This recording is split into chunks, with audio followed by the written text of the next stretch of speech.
Chào các bạn, có bao giờ các bạn rơi vào cái trạng thái như thế này chưa? Bạn ngủ và sáng dậy bạn cảm thấy rất mệt. Dù cho tối ngày hôm ấy bạn ngủ ít hay là ngủ nhiều thì không hiểu vì sao sáng dậy rất mệt, rất cáu gắt, rất khó chịu. Và ngày hôm đó có thể là vứt đi, bởi vì chúng ta lúc nào cũng lờ đờ. Và sẵn nói về cái việc sáng dậy rất mệt thì tôi biết một số bạn vì một số lý do gì đó có thể tối phải thức rất khuya mà buổi sáng phải dậy sớm. Vậy thì làm thế nào để chúng ta thức khuya, dậy sớm nhưng vẫn không cảm thấy mệt, không cảm thấy nhức đầu, không cảm thấy cáu gắt? Và chương trình ngày hôm nay sẽ giúp các bạn giải đáp hai vấn đề mà tôi vừa nêu ra cho các bạn nhé.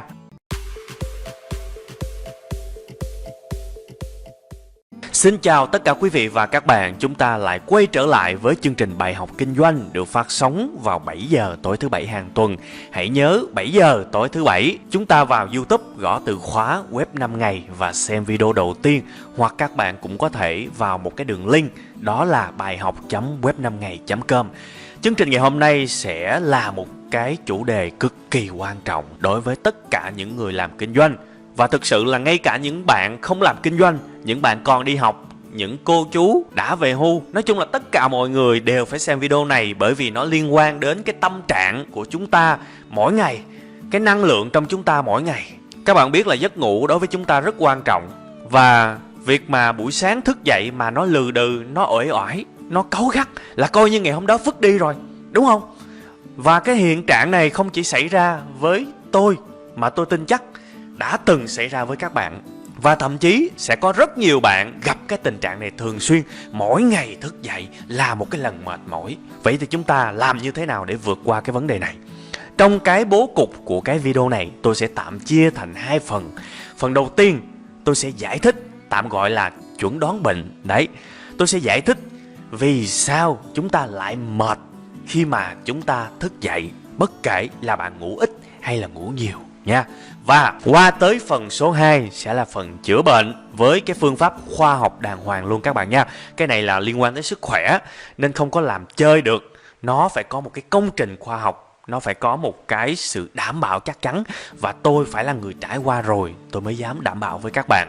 Và phần số 2 này sẽ là cách để chúng ta chữa được cái việc buổi sáng thức dậy mà cảm thấy mệt. Và cộng thêm một cái phần thưởng bonus nữa, đó là giả sử bây giờ là 1 giờ sáng rồi và các bạn cần phải dậy trước 6 giờ sáng ngày mai, thì chúng ta làm như thế nào để chúng ta vẫn có thể dậy đúng giờ mà không cảm thấy mệt mỏi và không cần phải uống bất cứ một cái loại thuốc nào? Đấy, thế đấy, các bạn thấy rất nhiều thứ nó rất khó tin, nhưng bởi vì sao chúng ta cảm thấy khó tin? Chúng ta chưa có bất cứ một cái trải nghiệm nào về nó cả, thì chúng ta mới cảm thấy khó tin thôi. Và đó là lý do của việc học. Tôi lặp lại một lần nữa cái việc này. Tôi phải nói cái điều này trong rất nhiều những video. Bạn phải học và bạn phải có cái sự ham thích việc học, để bạn cảm thấy mình học và mình biết được rất nhiều thứ, và có rất nhiều thứ lạ lùng, lạ lẫm, và nó giúp ích được rất nhiều cho cuộc sống của chúng ta. Vậy thì bây giờ còn chần chờ cái gì nữa? Vào ngay phần số 1, đó là chuẩn đoán bệnh. Vì sao chúng ta thức dậy và chúng ta cảm thấy mệt các bạn nhé. Rồi, đây là phần số 1 của chúng ta. Vì sao chúng ta thức dậy và cảm thấy mệt? Để giải thích cái việc này thì chúng ta sẽ đi sâu một chút xíu vào khía cạnh chuyên môn. Đấy, có nghĩa là khoa học về giấc ngủ. Dĩ nhiên, nghe chuyên môn, nghe khoa học về giấc ngủ thì có thể chúng ta cảm thấy cái gì đó nó rất là cao siêu, nó rất là khó chịu. Yên tâm đi các bạn, bởi vì các bạn đang xem video của web 5 ngày. Mà đã xem video của web 5 ngày thì tôi có thể cam kết với các bạn, chỉ cần các bạn xem đầy đủ thì tất cả mọi thứ sẽ đều dễ hiểu hết. Bởi vì chúng tôi là những người đã chuyển hóa tất cả những thứ khó thành những thứ dễ hiểu. Lần đầu tiên tôi tiếp xúc với những kiến thức này, bản thân tôi cũng cảm thấy rất khó hiểu. Đấy, và tôi hiểu rất rõ cái cảm xúc của một cái người học một cái kiến thức mới mà khó hiểu là họ bỏ đi ngay. Thì cái mục đích giáo dục nó bị mất đi. Thành ra tôi chắc chắn và tôi cam kết với các bạn, phần này sẽ rất dễ hiểu và các bạn xem các bạn sẽ thấy nó rất thú vị nha. Nên cố gắng xem đi. Cái phần chuẩn bệnh này rất quan trọng. Nhiều bạn tôi biết sẽ tua ra đằng sau để mà xem luôn cái phần giải pháp. Nhưng mà nếu mà như vậy các bạn biết một cái giải pháp mà các bạn không hiểu rõ ngọn nguồn đầu đuôi của nó, thì coi chừng áp dụng tầm bậy tầm bạ thì không chừng là không giải quyết được vấn đề của các bạn, mà nó còn hủy hoại luôn giấc ngủ của các bạn. Đấy, thành ra làm ơn một khi đã xem thì xem cho đàng hoàng. Chúng tôi bỏ ra cả tuần để làm cái clip này, nó còn có mấy phút thôi. Thành ra hãy cố gắng xem nha, đừng có bỏ qua bất cứ một cái giây nào. Rồi, chúng ta giải thích cái việc mà chúng ta thức dậy và cảm thấy rất mệt mỏi thì sẽ đi vào cái khía cạnh chúng ta ngủ như thế nào. Nhiều người không có kiến thức về khoa học giấc ngủ, họ sẽ nghĩ rất đơn giản. Giả sử chúng ta ngủ lúc 22 giờ, 10 giờ tối đấy, và thức dậy vào lúc 6 giờ sáng, có nghĩa là chúng ta ngủ một mạch từ 10 giờ tối cho tới 6 giờ sáng, kiểu vậy. Và khi nào chuông báo thức nó reo thì chúng ta thức dậy. Như vậy là sai các bạn. Bản chất con người chúng ta không ngủ như vậy. Chúng ta ngủ theo từng chu kỳ, tức là từng cái mốc của 90 phút. Có nghĩa là chúng ta ngủ một cái đợt đầu tiên 90 phút, sau đó chúng ta ngủ tiếp một cái đợt 90 phút, ngủ tiếp một cái đợt 90 phút nữa. Đấy, và từng cái 90 phút đó chúng ta gọi là chu kỳ. Trong mỗi cái chu kỳ của 90 phút, nó còn chia ra từng cái giai đoạn chúng ta ngủ nữa. Thì bây giờ tôi sẽ phân tích với các bạn để các bạn hiểu thật là rõ. Trong từng cái chu kỳ ấy, chúng ta trải qua những cái giai đoạn nào. Cái này rất mấu chốt nha các bạn. Bạn phải xem cái này bạn mới hiểu được vì sao chúng ta ngủ dậy và chúng ta cảm thấy mệt. Cái giai đoạn ngủ đầu tiên của chúng ta ở trong một chu kỳ, đó là giai đoạn ru ngủ. Ru ngủ thì nghe cái tên là biết liền, chúng ta nằm xuống, chúng ta liêm diêm và chúng ta dần dần đi vào giấc ngủ. Đấy, đây là giai đoạn ru ngủ các bạn nha. Cái này rất dễ hiểu thôi. Giai đoạn số 2 là giai đoạn ngủ nông. Đấy, giai đoạn này thì cũng như cái tên của nó thôi, chúng ta đã bắt đầu ngủ rồi. Cơ thể của chúng ta bắt đầu chùng xuống rồi. Nhưng mà chúng ta vẫn ngủ chưa có sâu lắm, mới ở mức độ nông thôi. Và cái khoảng thời gian này nó chiếm khoảng 50% giấc ngủ. Đấy, giai đoạn số 3 là giai đoạn ngủ sâu. Đấy, giai đoạn ngủ sâu. Giai đoạn này sẽ chiếm tầm 10%, dưới 10% nha, 10% thời lượng giấc ngủ, ngủ sâu nha. Giai đoạn số 4 là giai đoạn chúng ta ngủ rất sâu nha, ngủ rất sâu. Đây là giai đoạn mà gần như tất cả những cơ quan của chúng ta đã thực sự ở trạng thái nghỉ ngơi nha. Đây là giai đoạn chúng ta đang ngủ rất sâu. Và cuối cùng là giai đoạn số 5, đó là giai đoạn ngủ mơ. Mặc dù chúng ta đang ngủ nha, nhưng mà mắt của chúng ta có chuyển động, trong khi tay chân các thứ thì nó lại nằm im. Đó, thì đây là 5 giai đoạn khi chúng ta ngủ. Và khi mà chúng ta hoàn thành hết 5 giai đoạn này, tức là một cái chu kỳ 90 phút, thì chúng ta lại chuyển qua một cái giai đoạn ngủ tiếp theo, lại bắt đầu bằng giai đoạn số 1 là ru ngủ, rồi qua giai đoạn số 2 tiếp là ngủ nông, qua giai đoạn số 3 tiếp là ngủ sâu, qua giai đoạn số 4 tiếp là ngủ rất sâu, và qua giai đoạn số 5 là ngủ mơ. Thì nó cứ lặp đi lặp lại cái chu kỳ như vậy. Và mỗi đêm nếu chúng ta ngủ khoảng 5 chu kỳ, có nghĩa là khoảng 5 lần 90 phút, tức là 7 tiếng rưỡi, thì chúng ta sẽ dậy rất là khỏe nha. Chúng ta dậy rất là sung sướng. Chắc là nhiều bạn vẫn đang nghĩ là hình như tôi đang quên cái chủ đề chính của cái phần này, đó là vì sao chúng ta thức dậy mà chúng ta cảm thấy mệt. Vậy thì yên tâm đi, bây giờ là câu trả lời để các bạn. Chúng ta nếu thức dậy vào đúng cái giai đoạn chúng ta đang ngủ sâu hoặc là rất sâu, đặc biệt là giai đoạn số 4 ngủ rất sâu, thì gần như chắc chắn bạn sẽ có một ngày rất mệt mỏi, rất cáu gắt. Thậm chí là chúng ta thức dậy trong sự hoảng loạn luôn các bạn. Bởi vì các bạn phải nhớ là ở giai đoạn số 4 này thì cơ thể của chúng ta đang ở trạng thái nghỉ ngơi hoàn toàn nghỉ ngơi các bạn. Tự nhiên nó nghe một cái tiếng báo thức, tất cả phải khởi động trở lại lập tức. Đấy, thì những cơ quan rồi não của chúng ta, mọi thứ nó chưa chuẩn bị để nó trở lại một cái trạng thái bình thường. Và chúng ta sẽ có một cái ngày rất mệt. Và cho dù các bạn ngủ từ 10 giờ tối cho tới sáng 8 tiếng, thậm chí là 8 tiếng rưỡi, bạn vẫn mệt như thường. Đấy, và từ đó chúng ta rút ra được một cái kết luận làm sao để có một cái giấc ngủ ngon các bạn. Giấc ngủ ngon đầu tiên là cái yếu tố chúng ta phải ngủ đủ giấc, có nghĩa là chúng ta ngủ tầm 5 chu kỳ nha, 5 chu kỳ một đêm. Và cái thứ hai, chúng ta phải thức dậy đúng lúc, có nghĩa là chúng ta cố gắng thức dậy vào cái điểm giao thoa giữa cuối chu kỳ số 5 và đầu chu kỳ số 1. Nếu các bạn thức dậy được ở cái giai đoạn đó thì đảm bảo ngày hôm đó của các bạn tuyệt vời, không có mệt mỏi đâu và cảm thấy rất sảng khoái. Và điều gì xảy ra nếu chúng ta thức dậy vào giai đoạn số 2 thì chúng ta sẽ cảm thấy mệt vừa vừa. Đó. Điều gì xảy ra nếu chúng ta thức dậy vào giai đoạn số 3, mệt hơn một chút xíu. Và đặc biệt nếu thức dậy ngay giai đoạn số 4 thì chết các bạn, rất là mệt, thậm chí hoảng loạn luôn. Và các bạn xem lại đi, rất có thể các bạn đã thức dậy vào giai đoạn số 3 hoặc giai đoạn số 4 của giấc ngủ. Các bạn thấy không?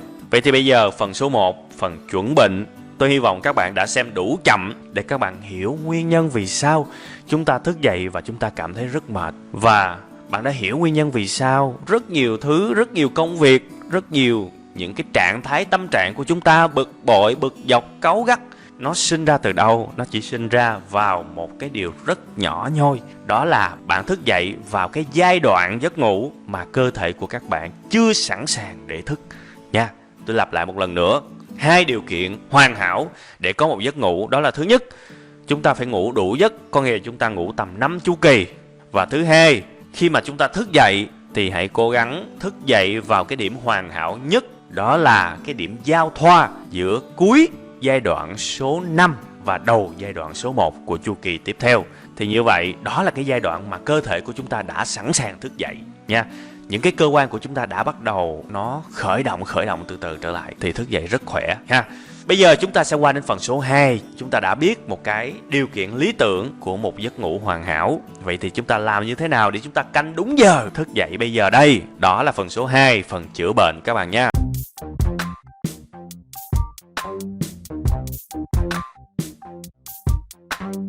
Hello các bạn, đây là phần số 2 của chương trình bài học kinh doanh. Trong tuần này chúng ta nói về cách làm thế nào để chúng ta ngủ ít, hoặc là thậm chí ngủ nhiều, hoặc là thậm chí bây giờ là 1 giờ sáng rồi và dậy như thế nào để mà thậm chí dậy trước 6 giờ sáng chúng ta vẫn có thể cảm thấy không mệt mỏi. Đấy, và bây giờ sẽ là phần số 2, chúng ta chữa bệnh như thế nào. Rõ ràng các bạn thấy từ cái ý tưởng ở trên, 2 điều kiện lý tưởng để chúng ta có một giấc ngủ hoàn hảo. Thứ nhất là ngủ đủ giấc, có nghĩa là ngủ trong tầm khoảng 5 chu kỳ, 5 lần 90 phút, có nghĩa là 7 tiếng rưỡi. Đấy, và thứ hai đó là canh cái giờ thức dậy hoàn hảo, có nghĩa là ở cái điểm giao thoa giữa cuối giai đoạn số 5 và đầu giai đoạn số 1 của chu kỳ tiếp theo. Thì bây giờ rất may mắn chúng ta có một cái công thức để tính thời gian chúng ta thức dậy các bạn ạ. Và chúng ta có thể tính chính xác luôn cái giờ cụ thể, cái điểm giao thoa của cuối giai đoạn 5 của chu kỳ trước và đầu giai đoạn 1 của chu kỳ tiếp theo. Đấy, thì bây giờ nếu chúng ta mà tìm ra được cái khoảng thời gian này thì chúng ta đã đáp ứng được đầy đủ 2 điều kiện của giấc ngủ rồi, đúng không? Thì công thức để chúng ta tính cái thời điểm chúng ta thức dậy rất đơn giản thôi. Giờ thức dậy của chúng ta sẽ bằng giờ đi ngủ cộng cho 1,5 giờ. 1,5 giờ là nhiêu các bạn? Là 1 giờ rưỡi. 1 giờ rưỡi có phải 90 phút không? 90 phút đấy là một chu kỳ đấy. Cộng 1 giờ rưỡi nhân cho 5. 5 có nghĩa là một cái giấc ngủ hoàn hảo là trải qua 5 chu kỳ, đúng không? Và cộng với x, ok không? Cộng với x. X ở đây là gì các bạn? X ở đây có nghĩa là cái khoảng thời gian mà các bạn ước lượng khi mà nằm xuống cho tới khi mà nó vào giai đoạn số 1 đấy. Thì có thể các bạn sẽ không biết chính xác X của các bạn là bao nhiêu. Các bạn nằm xuống, các bạn trằn trọc bao lâu để các bạn có thể vào được giấc ngủ. Thì rất may, ở đây chúng ta có một cái con số trung bình. Đó là mỗi người thường nằm xuống và mất khoảng 14 phút để đi vào giấc ngủ. Dĩ nhiên nếu bạn nào ý thức được bản thân mình tốt và cảm thấy tôi mất tới nửa tiếng, 30 phút tôi mới đi ngủ, thì thôi các bạn cứ cho X là 30 ha. Thì bây giờ giả sử bây giờ là 10 giờ tối đi nha. Công thức này tôi sẽ triển khai như thế này. 22 giờ đúng không? Cộng 1,5 giờ nhân cho 5 cộng 14 phút, có nghĩa là khoảng thời gian mà tôi mất để mà đi vào giấc ngủ. Rồi, cái này là phép tính của học sinh lớp 5 các bạn nha. Cái này là ai cũng có thể làm được nha, đừng có nói là tôi không giỏi toán nha. Rất đơn giản thôi. Toán lớp 5 nhân chia trước cộng trừ sau, đúng không? 22 giờ cộng với lại ở giữa 1,5 giờ nhân 5 là 7,5 giờ, đúng không? 7 giờ 30 phút đấy, cộng 14 phút, đúng không? Đấy, thì bây giờ 22 giờ mà cộng thêm 7 tiếng rưỡi nữa là ra mấy giờ? 22 giờ cộng 1 tiếng là 23 giờ, đúng không? Cộng thêm 1 tiếng nữa là 24 giờ, cộng thêm 1 tiếng nữa là 1 giờ, cộng thêm 1 tiếng nữa là 2 giờ, cộng riết 7 tiếng rưỡi, có nghĩa là nó ra 5 giờ rưỡi sáng, đúng không? Rất đơn giản nha, tôi đang làm rất chậm cho các bạn nha, mặc dù cái này nhẩm một cái là ra liền à. Nha, nó ra 5 giờ rưỡi sáng cộng với lại 14 phút nữa. Tức là chúng ta có cái khoảng thời gian hoàn hảo để chúng ta thức dậy nếu chúng ta đi ngủ vào lúc 22 giờ 10 giờ tối. Đó là 5 giờ 44 phút sáng.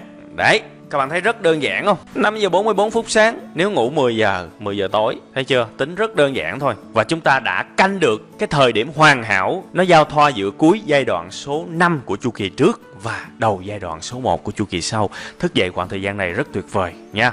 Bây giờ chúng ta lại làm tiếp một cái công thức tiếp đi. Giả sử bây giờ là 1 giờ sáng đi thì bây giờ lại vào công thức này nha. Giờ thức dậy bằng giờ đi ngủ cộng 1,5 giờ nhân 5 cộng x, đúng không? Bây giờ là 1 giờ sáng rồi. 1 giờ sáng cộng 1,5 giờ nhân cho 5 cộng 14 phút là bằng nhiêu đây? Tôi sẽ không tính từng bước cụ thể nha, tại vì cái này là nó toán lớp 5 rồi các bạn ạ. Tôi chỉ làm một cái bài lúc nãy thôi nha, để mà thời gian video của chúng ta cũng không có nhiều. Có phải bằng 8 giờ 44 phút sáng không? Đúng không? 8 giờ 44 phút sáng. Nếu chúng ta đi ngủ vào lúc 1 giờ sáng thì thời điểm để chúng ta thức dậy và chúng ta cảm thấy không mệt. Dĩ nhiên, những cái bộ phận khác của cơ thể nếu mà nó sai nhịp sinh học nó sẽ mệt đấy. Nhưng mà đây là khoảng thời gian mà cơ thể của các bạn sẽ đỡ mệt nhất. Thậm chí là không mệt nếu các bạn có sức khỏe nha. Nhưng mà cũng nhớ nha, đừng có dày vò bản thân mình mỗi ngày như thế này nha. Cái video này tôi không có muốn chỉ các bạn trở thành một cái người mà giết mình, hành hạ bản thân mình bằng cách đi ngủ tầm bậy tầm bạ nha. Tôi chỉ muốn giúp các bạn tìm ra cái khoảng thời gian các bạn thức dậy tối ưu và các bạn không cảm thấy mệt thôi. Đó là cái giải pháp tốt nhất cho các bạn nếu các bạn thức khuya nha. Và tôi biết là khi mà các bạn nhìn thấy cái đáp án 8 giờ 44 phút này, các bạn sẽ là trời đất ơi, nếu mà nói như ông như vậy thì quá đơn giản rồi, tôi muốn ngủ tới 12 giờ cũng được, đúng không? Tôi làm gì có thời gian mà ngủ tới 8 giờ 44 phút sáng, khổ chưa? Thì ok, bây giờ tôi hiểu. Cái đề bây giờ tôi sẽ đổi lại thành bây giờ là 1 giờ sáng rồi, mà ngày hôm sau bắt buộc phải dậy sớm, dậy trước 6 giờ sáng để hoàn thành công việc, thì ngủ sao đây? Thì ở đây có một cái điều mà các bạn có thể để ý đây các bạn. Ở cái phần chu kỳ đây, tôi lấy chu kỳ hoàn hảo của các bạn là 5. Tuy nhiên, ở cái phần này, các bạn hoàn toàn có thể cho một cái con số chu kỳ từ 3 cho tới 6. Nhớ nha, thấp nhất là 3 chu kỳ và cao nhất là 6 chu kỳ ngủ nha. Đừng có lấy những con số thấp hơn 3 chu kỳ và nhiều hơn 6 chu kỳ, bởi vì thứ nhất thấp hơn thì cơ thể của các bạn chắc chắn sẽ kiệt quệ cho dù các bạn có ngủ dậy đúng vào cái điểm giao thoa, bởi vì các bạn ngủ không đủ giấc. Các bạn ngủ mà dưới 3 chu kỳ thì chắc chắn ngày hôm sau các bạn sẽ cực kỳ mệt nha. Các bạn phải ngủ ít nhất là từ 3 chu kỳ cho tới khoảng 6 chu kỳ. Thì bây giờ tôi sẽ lấy cái bài toán này tôi cho ở khoảng 4 chu kỳ xem là chúng ta thức dậy mấy giờ ha. Bây giờ là 1 giờ sáng này, đúng không? Cộng 1,5 giờ nhân cho 4 cộng 14, tức là x đấy, là khoảng thời gian chúng ta cần để đi vào giấc ngủ. Thì ra mấy giờ đây? 1 cộng với 1,5 nhân 4 là 6 tiếng, đúng không? 6 tiếng có nghĩa là 7 giờ 14 phút. Rồi các bạn thấy 1 giờ ngủ, 7 giờ 14 phút dậy có được chưa? Chưa được, đúng không? Tại vì nó chưa có thỏa mãn cái tiêu chí đó là phải dậy trước 6 giờ. Thì bây giờ chúng ta bắt buộc phải giảm nó còn 3 chu kỳ thôi. Đang làm toán lớp 5 nha, đừng có cảm thấy toán rồi cảm thấy là bối rối các thứ nha. Cái này rất dễ. 1,5 giờ nhân cho 3 chu kỳ thôi, ngủ 3 chu kỳ cộng 14 phút thì bạn nhiêu đây? 3 chu kỳ là 4 tiếng rưỡi. Rồi, 5 giờ 44 phút. Đây các bạn, 5 giờ 44 phút. Nếu các bạn ngủ vào lúc 1 giờ sáng thì các bạn sẽ dậy vào lúc 5 giờ 44 phút. Có nghĩa là chúng ta ngủ 4 tiếng 44 phút để chúng ta có được cái khoảng thời gian tối ưu nhất để mà thức dậy. Dĩ nhiên các bạn nhìn sơ qua thì các bạn sẽ thấy là cái thời gian chúng ta ngủ chỉ khoảng 3 chu kỳ thôi, và chỉ có khoảng 4 tiếng chưa được 5 tiếng đồng hồ thì rất có thể chúng ta sẽ mệt. Thì thực sự ở thời điểm hiện tại thì khoa học cũng đã chứng minh được rằng cái mốc thời gian 8 tiếng đồng hồ một ngày là cái mốc thời gian không đúng đối với giấc ngủ của mỗi người. Có rất nhiều người họ cần đến hơn 8 tiếng, có nghĩa là họ cần đến 6 chu kỳ ngủ để có thể cảm thấy khỏe mạnh. Nhưng mà cũng có rất nhiều người họ chỉ cần khoảng 3 chu kỳ, có nghĩa là khoảng 4 tiếng mấy thôi để họ ngủ và họ cảm thấy rất khỏe. Tùy vào cơ địa của mỗi người nữa, nhưng mà nói chung nằm ở cái số lượng chung hết thì tầm khoảng 5 chu kỳ là nó phù hợp và nó cảm thấy khỏe khoắn và thoải mái với tất cả mọi người. Hãy nhớ cái trạng thái tối ưu của chúng ta, và nếu được hãy tập cho bản thân ngủ sớm và dậy trong khoảng 5 chu kỳ ha. Theo cái công thức này tính đúng cái giờ chúng ta thức dậy. Còn nếu trường hợp đêm nào mà kẹt quá phải thức khuya thì thôi, hãy cố gắng ngủ khoảng 3 chu kỳ thì chúng ta vẫn có thể dậy sớm, vẫn có thể không mệt nha. Và nói đến đây thì dĩ nhiên chúng tôi cũng phải cảm ơn cái công trình này của nhóm tác giả tại công ty Webplies nha. Webplies, tôi học được cái điều này cách đây khoảng hơn 1 năm khi mà tôi đọc cái bài báo tại cái tạp chí là Telegraph.co.uk của Anh. Thì nói chung đây là một cái bài báo rất hay. Tôi đọc xong thì gần như là tôi được khai sáng và tôi ứng dụng ngay vào trong cuộc sống của mình. Thì đương nhiên là có những ngày tôi thức hơn 1 giờ sáng để mà làm việc rất căng thẳng, nhưng mà ngày hôm sau dậy sớm vẫn dậy sớm được ha. Và có một cái điều mà tôi cũng nghĩ, tôi cũng tin là có thể các bạn sẽ gặp phải, đó là các bạn thức dậy vào đúng cái giờ chu kỳ nhưng mà các bạn không thèm dậy và các bạn nằm đó các bạn nướng tiếp.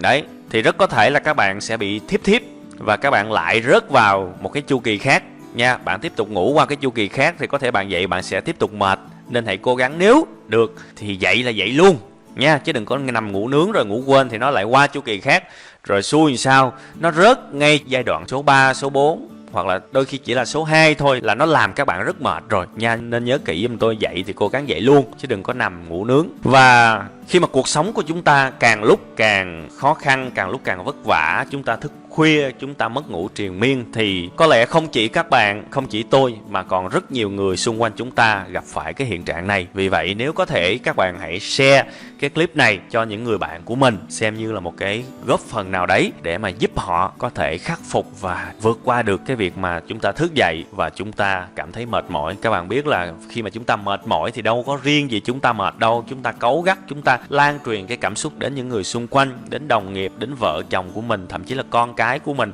rồi công việc của chúng ta nó đình trệ, nó chả đâu vào đâu, đúng không? Thì tất cả mọi người cùng bị thiệt nếu mà chúng ta thức dậy và cảm thấy không thoải mái. Hy vọng các bạn sẽ giúp những người bạn của mình bằng cách share cái video clip này cho họ. Không nhất thiết là phải share một cách công khai trên YouTube, có thể nhắn tin cho họ thông qua Messenger hoặc là thông qua Zalo cũng được, nhắn đến những người các bạn yêu quý. Rồi, cảm ơn các bạn đã xem video này. Hy vọng nó sẽ giúp ích được không ít thì nhiều cho các bạn, và chúng ta tạm biệt những cái cảm giác khó chịu và mệt mỏi khi chúng ta thức dậy. Những cái ngày đầu thì có thể các bạn chưa quen, nhưng mà từ từ các bạn sẽ cảm thấy rất khỏe và rất thoải mái. Rồi, xin chào và hẹn gặp lại vào 7 giờ tối thứ Bảy tuần sau các bạn nha.